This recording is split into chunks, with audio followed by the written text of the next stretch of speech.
Hey guys, welcome back and good morning.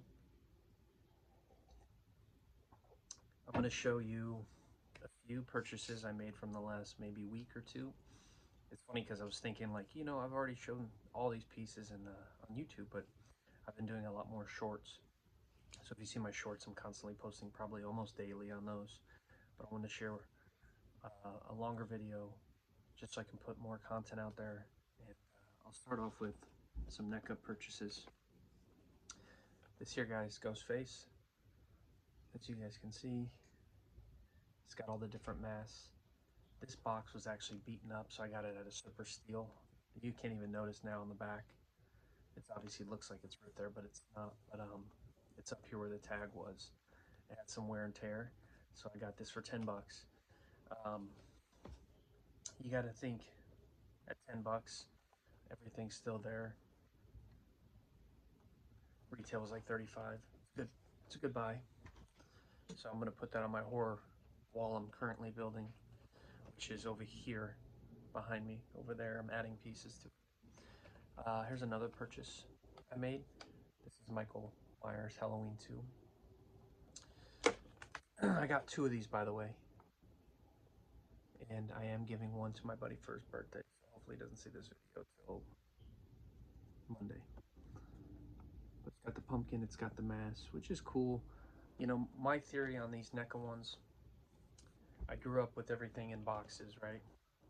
And I don't like the fact that you can take them out so easy. I mean, I do like it because if you out of box collectors love the display, which I appreciate, and I think it's cool when they have they're like cities built and they have the whole you know um, shelves decorated with all the figures. I'm just not a fan because from my point of view is the value will be distorted based off of anybody can open this, take everything out, put it back. When you open a package and you take the figures out, you can't really put them back in the plastic. If you can, you have to do a really damn good job because most people will be able to tell. So that was my theory on why I don't think these are going to be as hot as collectible 5-10 years down the road, based off of everybody could open, take out. Whereas like the early Mezco, early NECA stuff called classics, you see the value continue to rise. You can't open them and then put them back in, especially that hard plastic they had. I mean, you have to cut through that stuff. Everybody knows that stuff was like super hard to open. That's why I continue to buy some of the vintage stuff at a really good price, where this stuff has more of a demand sometimes right now, based off of because it's new or it's hot. And that's why I keep going dabbling into the older stuff, because I'm scooping up things that I find that I feel like is much better of a buy, even longer term. Don't get me wrong, 10 bucks, I'll buy these all day. It's hard to find these at 10 bucks, guys. I'm constantly looking for deals. I bought two for 20. So I will add to those more and more as long as I get deals. Here's another one. You got to look at pieces sometimes. Like these are modern, and I mean this is modern NECA, and like I said, this here is a perfect example of another thing. It's had some damage on the side, but everything inside is perfect. Look at the pumpkin, the shamrock. It's down here on the bottom. That's just so cool. This is very detailed. I think this stuff here,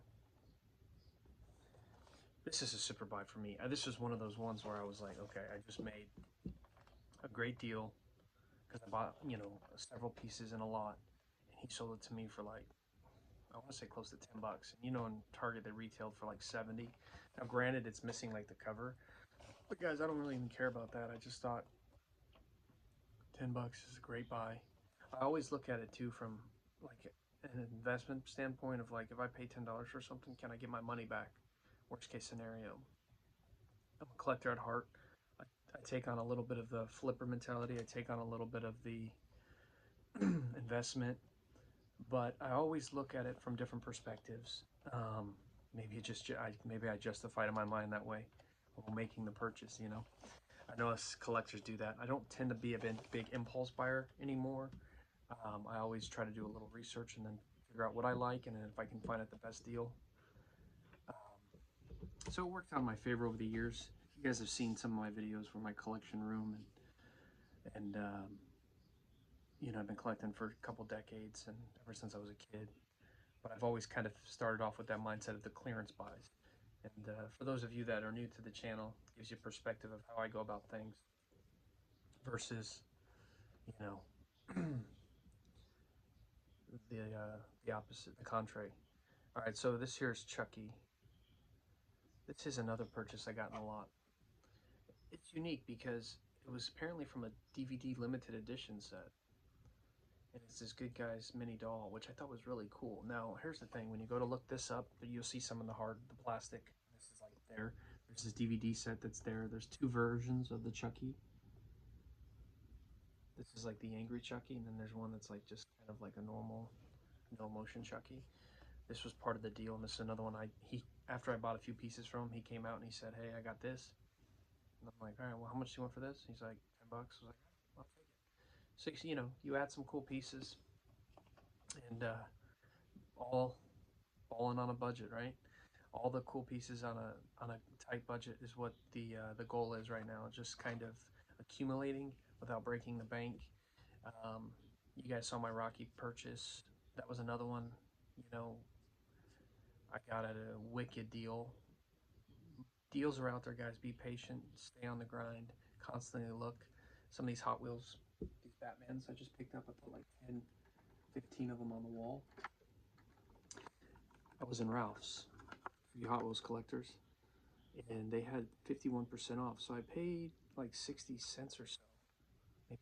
Maybe 60 something cents with tax. I don't remember, but it was like 60 cents. But there was 3 versions of this I found. This one, the purple, which is cool. There's 5. I'd like to have all 5, but I'm not really, I'm not a big Hot Wheel collector anymore.